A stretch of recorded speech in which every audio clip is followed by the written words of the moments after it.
a bit frustrated when the barrier comes down at a level crossing, then Don's got some advice for you.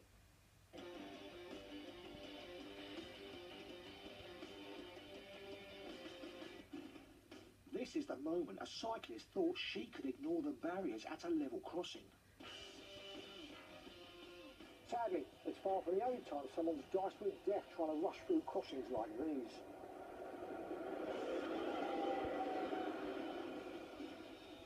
There are more than 330 near misses every year. And last year's figures show 7 people died in accidents on our crossings. Why would otherwise ordinary sensible people even think about taking that risk? For many people, it's a stupid decision made in an instant. For Ian Carter from Cosham in Hampshire, it's also one he's regretted ever since. Cycling home from work one night, he thought he could beat the barriers. This is what happened next. Hitting the barrier, then catapulting over it, left Ian needing 36 stitches and 4 hours of surgery on his face. But he got off lightly. So Ian, this was a crossing where you had your accident that night. Do you know what the shocking thing is for me, right? If you look at where this barrier comes down, which is here, and you look at the train line, you're only that far away, Ian. You hit the barrier and went over. Can you imagine what would have happened had you bounced back the other way? I could have simply lost my life.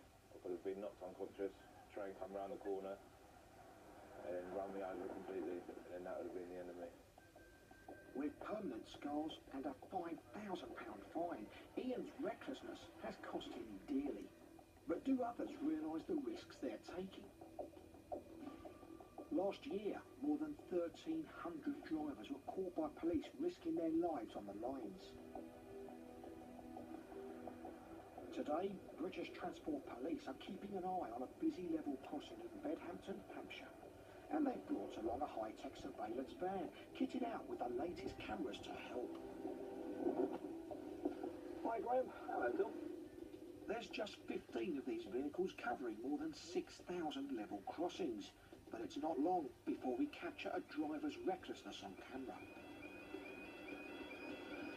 Oh look, that's live, yeah? That's live. That's now. Right, so he's in for ticking off. I'm really shocked. You've got uniformed police officers all over the place. The lights are flashing, the barriers are on the way down, and they still jumped. That's the sort of thing that goes on.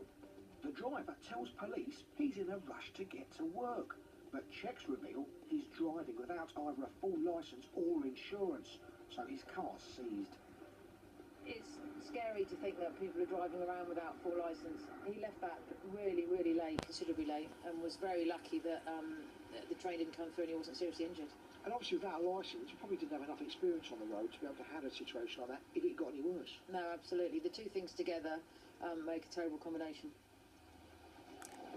Such recklessness doesn't just put motorists' lives in danger, it also puts the lives of those on the train at risk, and the impact on the train driver can be immense. Remember Ian, our cyclist who failed to beat the barriers? I'm taking him for a train ride back through that same level crossing with a driver who has to live with the reality of being in a collision. Sadly, you had an experience a few years ago, didn't you? Yeah. There was a fatality involved. So what effect did that have on you? Well, for me, that caused me to have sleepless nights, flashbacks to it, and even now, sometimes I get the occasional flashback. You obviously heard what Chris said there, Ian. How do you feel about what you did? Stupid. The stresses, the trauma, and everything else to the driver, let alone obviously the passengers and everything else.